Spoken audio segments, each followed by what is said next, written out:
Olá pessoal, Clóvis Ferratoni quem está falando.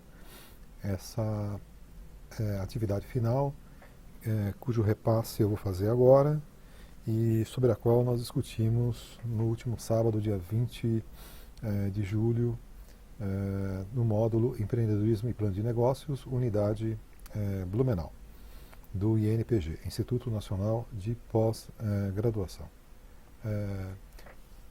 Quais são as instruções básicas? Primeira, procurar manter sempre o mesmo grupo que vocês começaram a fazer atividade.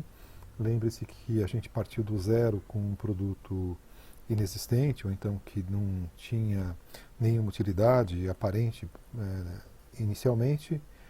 Depois nós evoluímos para o que a gente chama de layer, ou camada, de um produto ou um serviço um pouco melhorado.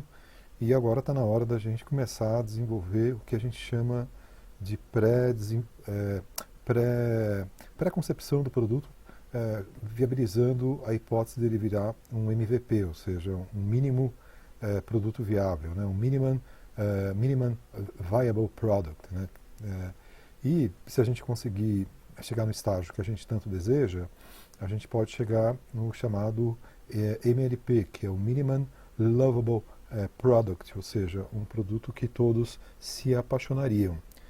Logicamente que a gente tem que respeitar questões relativas ao custo, né? Ou seja, não dá para talvez a gente fazer uma entrega completa para o usuário final, como a gente espera, mas pensa assim nas empresas, particularmente em Blumenau e região, que realmente, na opinião de vocês, encantam os clientes pela entrega de valor de alta qualidade que eles fazem. Às vezes não precisa ser uma empresa grande, né? Não precisa ser uma empresa muito sofisticada, mas às vezes até um pequeno estabelecimento ele se esmera muito para fazer uma entrega de valor de qualidade. E também, obviamente, as grandes empresas elas têm essa preocupação, né? Notadamente vocês que trabalham em grandes empresas ou mesmo em instituições de caráter público, eu tenho certeza que vocês se esforçam para fazer o melhor possível dentro das suas organizações, né? Muito que bem. O exercício aqui é esse. O que vocês vão mandar para o Clóvis? Primeiro, vocês vão elaborar o Golden Circle do Simon Sinek, né? Que nada mais é do que uma ferramenta de exploração, mas um nível um pouco mais detalhado que vocês fizeram. Essa ferramenta é bastante usada no planeta, vocês vão ver aqui no próximo slide como a gente compõe isso. Vocês vão definir a ideia do negócio, que basicamente a gente deixa um legado, enfim, deixa aquilo que a gente espera como produto ou serviço vai ser lembrado. Tem algumas considerações que eu também vou fazer quando chegar nessa parte. Definir o conceito de negócio, fazer a elaboração do canvas do modelo de negócio, elaborar o canvas da proposta de valor, enfim, que é o coração do modelo de negócios, na minha opinião, e fazer uma redação do esboço do plano de negócios. Isso porque lá na frente dou uma justificativa que eu acho bastante razoável, haja vista que a gente tem aí pelo menos, só no Brasil, pelo menos uns 15 modelos diferentes e abordagens diferentes de planos de negócio, né? Então seria muito assim, presunção da minha parte determinar que um modelo ou outro seria o mais adequado, quando na verdade você tem que adaptar o plano de negócio à realidade das suas intenções, digamos assim, né? Ora mais tecnológica, ora mais qualitativa, enfim. Existem várias considerações para você adaptar um roteiro de plano de negócio, né?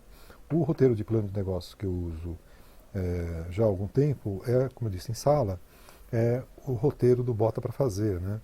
E que eu acho bastante legal, ele é público inclusive, ou pela Endeavor ou pelo Sebrae você consegue utilizá-lo. Como é que vocês vão entregar isso? Num PDF, eu acho que 12 slides mata essa charada aqui, até o dia 17/8. E apenas o integrante do grupo manda esse material para mim. Bom, tá muita conversa, vamos falar direto aqui. Lembrando que meu e-mail é @clovisferratoni.com.br. Eu coloquei aqui o Golden Circle do Simon, né? Para que serve essa ferramenta? Essa ferramenta é um degrau, né? Ou seja, depois que a gente fez aqueles exercícios de ideação, de exploração, a gente começa a se aprofundar um pouco mais em coisas mais de caráter qualitativo. Normalmente a gente sempre começa por aspectos qualitativos, né? Você pode, obviamente, colocar no Círculo Dourado dados quantitativos ou mesmo dados secundários. É possível que sim. Eu não acho que seja o melhor local. Eu acho que tem espaço, por exemplo, no modelo de negócio que é muito mais adaptado lá, enfim. Mas, de qualquer forma, eu vou te falar como eu faço o ciclo dourado. Eu sempre começo pelo what. Eu acho que eu penso muito no usuário final e fico imaginando como que esse usuário, estou pensando em Blumenau, né? Como é que esse usuário de Blumenau reagiria ao meu produto ou serviço? Ele compraria de cara, ele iria investigar, ele iria olhar o que a concorrência tem igual. Existem outros produtos na circunvizinhança de Blumenau. Por que eu estou falando tanto de Blumenau? Porque a gente sempre começa por onde a gente está, né? Eu acho que é um salto, é um tanto perigoso você começar em grande escala, fazer grandes aventuras, etc. Pensem o seguinte, vocês são um grupo de sócios, né, hoje sócios, que estão desenvolvendo uma atividade, mas que amanhã depois pode representar, quem sabe, né, um futuro negócio para vocês, ou então uma ideia nova para a empresa que vocês estão trabalhando, ou enfim. Isso nunca é perdido, viu, gente? Não pensem que essa atividade é uma coisa para você entregar para ganhar nota, né? Isso é um grande equívoco da parte dos alunos quando eles partem por esse caminho. Uma outra coisa que eu vou dar uma dica para vocês já, pelo círculo dourado do Simon, evitem fazer esse trabalho segmentado, ou seja, fulano faz uma parte, cicrano faz outra e beltrano faz uma terceira. Quando a gente recebe um arquivo assim, a gente já percebe que nos exercícios vocês variaram as mãos, né, mas não deram uma ideia conclusiva. Vamos voltar um pouquinho agora para o Golden, né, para o Golden Circle, o how, né? O que é o how? É como você faz essa entrega, né? E o que você faz de diferente da sua concorrência. Eu acho que isso é bem legal você apresentar nesse trabalho. Isso aqui pode ser desenhado, pode ser escrito, pode ser feito com post-it. Eu vou colocar um exemplo mais para frente e vocês vão ver como fica simples você fazer isso. O simples não significa ser superficial, né? Você pode fazer uma coisa simples, mas também com muito conteúdo, com muita profundidade, tá bom? E o why, alguns julgam que é a coisa mais importante, mas eu volto a dizer, não necessariamente você precisa começar, tem gente que indica para o caminho que está começando, etc., como vocês vão ver, que, como ele coloca aqui, pouquíssimas organizações sabem a razão pela qual elas estão fazendo o que fazem. Pode parecer loucura isso, mas é verdade, né? Eu já peguei muita nau perdida aí em consultorias nesses anos todos, né? Gente que perdeu o prumo, sabe como é que é? Gente que perdeu a rota, né? Áreas inteiras que deixaram de existir, divisões de negócios inteiras que não tinham mais sentido para a organização e que lá tinham, por exemplo, excelentes profissionais que sequer foram aproveitados. Já participei de muita fusão, muita incorporação, enfim, muito conteúdo bom deixou-se se perder porque as empresas simplesmente elas deixaram de entender aquilo que elas fazem, a razão pela qual elas fazem aquilo. Então eu acho muito importante que você tenha em mente que aqui nós estamos preocupados em descobrir aquilo que está no coração da organização, o que os americanos chamam de milestone, né? O que é fundamental? Como é que foi fundada essa organização? Quais os valores? Quais são as crenças? Né? O que é a alma dessa organização? Isso você pode ver em empresas muito legais. Você vai, por exemplo, pergunta para quem tem uma Harley Davidson, né? Uma moto Harley Davidson, o que ele acha da Harley Davidson, né? O cara é apaixonado por aquilo em geral, né? Pergunta para quem usa uma marca de roupa qualquer, que você percebe que aquilo tem uma identidade profunda com a pessoa, o que ele acha daquela marca, né? O que ele compra. Pergunta a quem tem um Apple, o que ele acha de um Apple, entendeu? Provavelmente ele vai dizer para você e vai reportar que ele tem um apego muito grande àquele determinado produto ou serviço, né? É isso que nós estamos tentando identificar nesse trabalho, tá bom? Então, bom, chega de falar, vamos para frente que a gente vai mostrar para você um exemplo da Bergamota, que é uma empresa de design, né? Pelo nomão já dá para ver que é gente do Sul. E aqui, olha que legal, né? Então, ele até colocou aqui nessa ordem o porquê. Aliás, muito bem escrito, muito bem elaborado, né? Enfim, por quê, né? Porque um grande conteúdo merece brilhar, né? Como? Ele ajuda empreendedores a definir sua marca e a melhor maneira de mostrá-la ao mundo. Olha que bacana isso, né?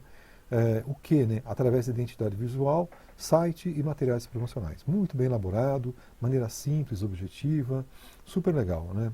Lembrando, né? Todos os meus slides, eles têm referências, né? Então você pode pegar, dar uma googada em cima dessa referência, aí você vai ver em mais detalhes como é que essas coisas são feitas. Muito que bem, a ideia do negócio que vocês vão ter que definir, e aqui a gente fala a palavra posicionamento. Eu tive uma sorte danada, né, de estudar com o cara que criou o posicionamento. Eu fiz um curso com o Al Ries, aqui em São Paulo, né, e foi assim uma coisa inacreditável, né, estudar com o autor que criou o conceito. Né, imaginem vocês, né, o Ries criou, junto com o Truth, o conceito de posicionamento na década de 90, eu acredito que em torno de 96, 94, alguma por aí, coisa por aí. Existe até um livro chamado Positioning, né, que eu recomendo muito a leitura, tem em português. Salvo engano, o nome do livro em português é Posicionamento, como a mídia faz a sua cabeça, ou alguma coisa por aí. É um livro de capa marrom, escrito em amarelo, enfim, mas é um livro muito útil, apesar de ser um livro antigo, né. Muito que bem, né, o que o Ries coloca? Qual é o seu legado? O que você vai deixar da sua marca, da sua empresa, do seu negócio, dos seus produtos, enfim, para que as pessoas se lembrem de você. No fundo, o posicionamento é isso, é um legado, né? Enfim, qual o legado que eu vou deixar para vocês, né? Vocês vão se lembrar das minhas aulas daqui a um ano? Espero que sim, né? Vocês vão se lembrar dessa atividade daqui a 2 anos? Vocês, quando estiverem no planejamento, à frente de uma ação de liderança na sua organização, você vai se lembrar dessas etapas que nós estamos colocando aqui. Você vai se lembrar um dia que você pode se transformar num empreendedor, num inovador. Qual o legado? Eu acho, né, assim, eu percebo que, enfim, ao longo desses quase 30 anos de carreira acadêmica, né, que eu acho que eu procuro sempre deixar um legado de transformação. Quer dizer, onde eu puder estar, que eu puder transformar pessoas, mentes, né, organizações, etc., eu acho que meu trabalho, eu me dou por satisfeito. Né? Quando eu sinto que eu não estou transformando, eu não estou feliz. Mas quando eu sinto que eu estou transformando, eu acho que isso tem muito a ver. Tá legal? E lembrar também com aquele vídeo do Guy Kawasaki, não sei se vocês lembram, né, que a gente colocou, que a gente não tem que se preocupar tanto agora com essa camada que a gente está fazendo. Embora eu espero que vocês cheguem em camadas mais sofisticadas, ou seja, vocês podem fazer melhorias no produto ou serviço. Mas eu acho bem legal acreditar que você tem uma próxima curva para melhorar, sabe? Você pode até colocar isso num planograma, por exemplo, né? Onde que você vai melhorar, quando que você vai fazer uma nova versão, como você vai estender essa linha, como você vai ampliar essa linha, assim por diante. Bom, conceito de negócio, qual é o problema que o seu produto ou serviço resolve o negócio? Aqui a gente está falando da parte que compõe o todo e do todo que compõe a parte. Então eu acho legal você também pensar nessa possibilidade. Qual a necessidade de mercado que atende, né? Enfim, qual é o benefício que o cliente recebe, e aí lembrando também o Guy Kawasaki novamente, né? Ou seja, a sua marca, perdão, o seu produto ou serviço, ele cria significado para as pessoas, ele faz coisas profundas, ele cria coisas profundas e importantes para o seu usuário final. Eu acho que essa resposta está mais em vocês do que em mim, né? Eu gosto muito também dessa frase, né? Empreendedores são pessoas de ideias, perdão, de ideais, né? Eles veem oportunidades por todo lado. Olha que legal, né? Já pensou você conhecer uma pessoa que tem ideais? É uma coisa muito sofisticada isso, muito bacana, né? Eu espero que a gente esteja plantando sementes bem legais aí com vocês, né? Bacana? Bom, Canvas, né? Eu recomendo muito a leitura do Business Model Generation. Apesar de ser um livro da década de 90, digamos assim, né? Final da década de 90, ele ainda é um livro bastante usual, bastante prático. Se puder ler em inglês, é melhor porque está em original, as coisas ficam mais claras. Caso contrário, a tradução é bastante razoável, né? Não só para o português, mas também para outras línguas. Muito que bem. O que a gente espera aqui? Eu não vou ficar falando, explicando o Canvas, que eu acho que todo mundo já fez Canva na vida, né? Mas eu vou mostrar um exemplo para vocês que eu localizei e que eu gosto muito de mostrar, que é um cara que fez um exercício sobre o Canvas do Uber. Olha que interessante, né? Então, ele está em espanhol, mas é um espanhol bastante fácil, e eu acho que valeria a pena você dar uma olhada, que é só um exemplo. E olha, é importante, quando o professor coloca um exemplo, não é para você fazer igual ao exemplo, é para você ver como outras pessoas fizeram, né? Mas eu tomei o cuidado de colocar o Uber, que é uma marca bastante conhecida, é uma marca planetária, digamos assim, só para a gente ter uma noção como a gente interpreta uma marca case, digamos assim, e que a partir daí a gente pode fazer o nosso próprio. Bacana? De novo, a referência está lá embaixo, é só googar que vocês acham. o Canvas na proposta de valor, também do Osterwalder, né? Eu sempre começo pelo segmento de cliente, definindo as dores primeiro, depois os ganhos, depois as tarefas. As pessoas às vezes têm um pouco de dúvidas em relação às tarefas, é aquilo que o nosso cliente ele tem que aprender para poder usar o nosso produto. Então, é bem legal isso, né? Enfim. Depois eu vou para o lado esquerdo, defino os geradores de ganhos, que podem ser qualitativos ou também quantitativos, ou os dois, né? E os analgésicos, ou seja, aquilo que eu estou usando para amenizar as dores do meu usuário final. E depois eu repasso a questão dos produtos e serviços, ver se eu posso melhorar, inclusive, alguma coisa. Beleza? Aqui está um exemplo de um produto que, supostamente inovador, que eu coloquei para vocês não se perderem, né? Enfim. Então aqui você tem uma prancha skate, né, acoplável para carrinho de bebê. Sei lá, você vai usar, não vai? Quem tem filho aqui? A gente está assim viajando no campo da inovação, né? Então as dores, né? Então eu tenho, de repente quero ter o meu filho ao meu lado, eu tenho medo que ele se perda, eu tenho estresse e tensão, né? Eu posso ser visto como um pai ruim, enfim, né? Quais os ganhos que eu posso ter? Ao contrário, eu posso ser visto como um pai moderno, ou como um bom pai, proporcionar bons momentos aos meus filhos, enfim. Lá do outro lado, né? Controlar mais a situação, ter os filhos sempre à vista, né? Nos criadores de ganho, diversão para o filho maior, ser descolado, e também colocar questões quantitativas se você encontrarem, tá legal? E as tarefas do cliente, é muito importante isso, voltando a dizer, o cliente ele precisa aprender a utilizar o nosso produto, o nosso serviço, tá legal? Isso é muito importante também. Então, ele tem que aprender, né? Tá bom? Sobre proposta de valor, só para deixar claro o que eu entendo sobre proposta de valor, deixa eu ver se dá para pegar aqui, manter aqui nessa tela. Eu não vou a uma hamburgueria comer hambúrguer, né? Hambúrguer eu como na minha casa, né? Eu não vou a um restaurante comer comida, porque comida eu como na minha casa. Aliás, às vezes eu até me arrependo de ir a alguns locais onde eu como hambúrguer e onde eu faço refeições. Mas, de qualquer forma, até mesmo que seja por necessidade, eu vou lá porque eu emprego uma coisa chamada tempo. A variável tempo dentro do consumo ela é muito estudada. Na Holanda, principalmente, é um país que se dedica muito ao estudo disso, Inglaterra, particularmente, né? Enfim, como você associa o tempo ao consumo? E a gente percebe que quanto mais tempo você gasta consumindo aquilo, mais você se apropria daquele produto, daquele serviço. Tudo bem? Muito que bem. Então, pensa nisso, né? Você vai a uma hamburgueria comer hambúrguer? Eu não. Eu vou lá para ver as pessoas, eu vou lá para ver o menu que é diferente, vou lá experimentar uma nova receita, eu vou lá para encontrar gente descolada. Enfim, eu estou disposto a pagar por isso, entendeu? Eu estou disposto a passar um cartão de crédito, a comprar crédito para ter aquele prazer, né? Enfim, para pensar, né? Quer dizer, então, sei lá, você...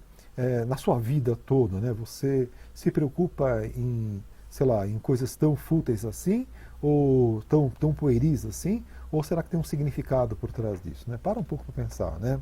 Tudo bem? Agora, existem produtos, eu admito, né? Por exemplo, produtos que são bens de consumo forçado e estão monopolizados, que fica complicado você falar em termos de proposta de valor, mas você não deixa de ser avaliado. Então, eu estou me referindo, por exemplo, a luz e água, né? Você não tem de quem comprar luz que não seja um único fornecedor. Pelo menos aqui em São Paulo eu não tenho. Água também, eu tenho que comprar água de uma companhia só, que é a Sabesp, né?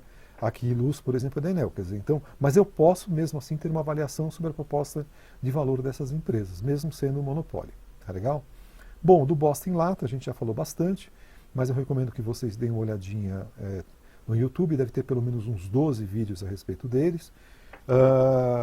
Também serve como exemplo. E por último, eu gostaria que vocês fizessem um esboço do plano de negócios, né? Então, as coisas são básicas. Como eu falei, gente, tem pelo menos 15 modelos diferentes aí a respeito de plano de negócio. Eu sugiro que vocês escolham aquele que seja o mais adequado, caso vocês queiram ir para uma outra camada, subir uma camada a mais. Para mim, é o suficiente que vocês façam um exercício até aqui, ou seja, façam um esboço a respeito disso, né? Eu vou colocar esse material no YouTube, e vocês fiquem bastante à vontade para poder fazer uma redação leve, despretensiosa, porque o objetivo do nosso trabalho nesse módulo é despertar o interesse pelo assunto, né? A gente está falando de um curso de pós-graduação lato sensu, né? A gente, num curso dessa natureza, a gente não forma, mas na verdade a gente procura, na verdade, desformar, né? Porque formação você já teve lá na sua graduação. Aqui a gente procura provocar, aqui a gente procura despertar o interesse para outras coisas e a partir daí você pode ter o mérito de avançar para outros tipos de programas mais profundos, por exemplo, como um mestrado, um doutorado e assim por diante, tá legal? Não que você não aprenda no curso de pós-graduação, não é isso, mas dentro do propósito do lato sensu, né, pelo menos o propósito mais moderno, é estar numa visão, digamos assim, uma visão interrogativa, uma visão mais provocativa, essa é a proposta. Então procura descrever o seu empreendimento, né, mostrando, enfim, como é que ele vai funcionar em linhas gerais, enfim, o que é o negócio, faz um grande resumo das principais áreas que nós vimos relacionadas a valor que nós vimos antes, né? Ou seja, importante, como é que você vai tratar a questão da propriedade intelectual, porque afinal de contas vocês vão abrir, entre aspas, uma empresa, uma organização, como é que você vai fazer o plano de marketing, né? Como é que você vai defender o seu produto, quais são os mercados alvos, como é que vai ser a sua estratégia de entrada, né? Enfim, quem são os principais concorrentes, né? Quais os pontos fortes, fracos, quais o seu plano de penetração no mercado, já falamos. Se você puder colocar dados secundários, você não vai ter pesquisa de dado primário, mas colocar dados secundários é bem legal, entendeu?